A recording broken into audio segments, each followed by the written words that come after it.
Madhështia e Islamit.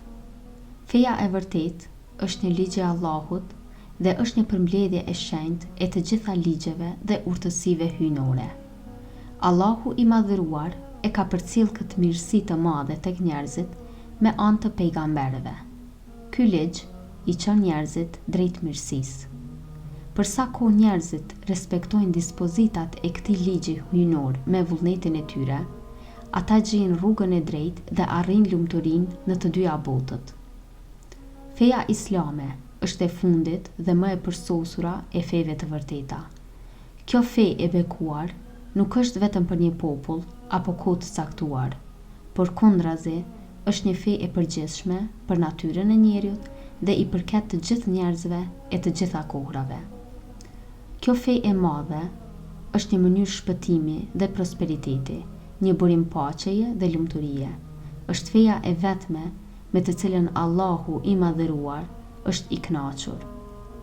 Feja islame është feja madhështore e adhurimit, bindjes dhe nënshtrimit ndaj Allahut. Kjo fe e shenjtë njofton se njerëzit janë krijuar për të njohur dhe për të adhuruar Allahun. Feja islame i lartëson njerëzit, i bën njerëzit të jetojnë një jetë të pastër si melekët dhe ndriçon zemrat e tyre me ndjenjat më shpirtërore. Kjo fe i urdhëron njerëzit të binden Allahut, krijuesit të gjithësisë. Për njeriun nuk ka bekim më të madh se të gjendesh shpirtërisht përpara tij.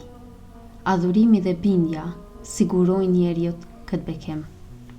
Freskia shpirtërore dhe lumturia e vërtetë e zemrës arrihen vetëm me anë të adhurimit të Allahut. Ata të cilët nuk arrin të shijojnë shijen e adhurimit dhe bindjes ndaj Allahut, janë njerëz të shkretë që nuk arrin ta kuptojnë urtësinë e krijimit. Ata të cilët nuk i binden Allahut e kanë braktisur obligimin e falënderimit e në këtë mënyrë kanë vënë në rrezik jetën e përtejme. Nuk ka kurfar dyshimi se lumturia e përjetshme dhe e vërtetë e njeriut arrihet vetëm në saj të adhurimit e bindjes së sinqertë ndaj Allahut.